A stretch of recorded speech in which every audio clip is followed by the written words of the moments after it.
Doctor BR Ambedkar Konaseema జిల్లా P Gannavaram నియోజకవర్గం పేదలకు సామాన్యులకు ఉచితంగా అందాల్సిన ఇసుకను వేల రూపాయలకు అమ్ముకుంటూ లక్షల కోట్ల రూపాయలను దోచుకుంటున్న దుర్మార్గపు దోపిడీదారుడు అవినీతి ముఖ్యమంత్రి జగన్మోహన్ రెడ్డి అని అమలాపురం టీడీపీ ఇన్ఛార్జి మాజీ ఎమ్మెల్యే ఐతాబత్తుల ఆనందరావు ఆరోపించారు.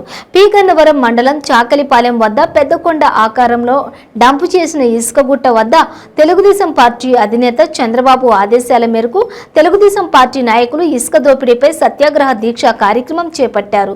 ఈ కార్యక్రమంలో పలువురు తెలుగుదేశం నాయకులు మాట్లాడుతూ రాష్ట్ర వ్యాప్తంగా ఉన్న 384 ఇసుక రీచ్లను 3 ప్రైవేటు కంపెనీలకు కట్టబెట్టి వేల కోట్ల రూపాయలను ముఖ్యమంత్రి అక్రమంగా దోచుకున్నారని విమర్శించారు.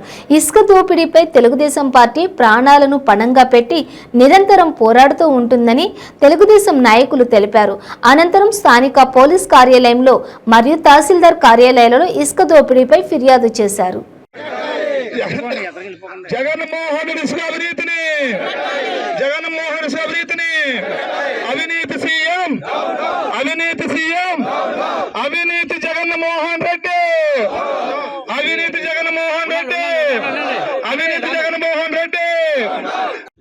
ఈ రోజు రాష్ట్ర వ్యాప్తంగా ఈ ఇసుకపై సత్యాగ్రహాన్ని చంద్రబాబు నాయుడు గారు ఆదేశాల మేరకు తీసుకోవడం జరిగింది.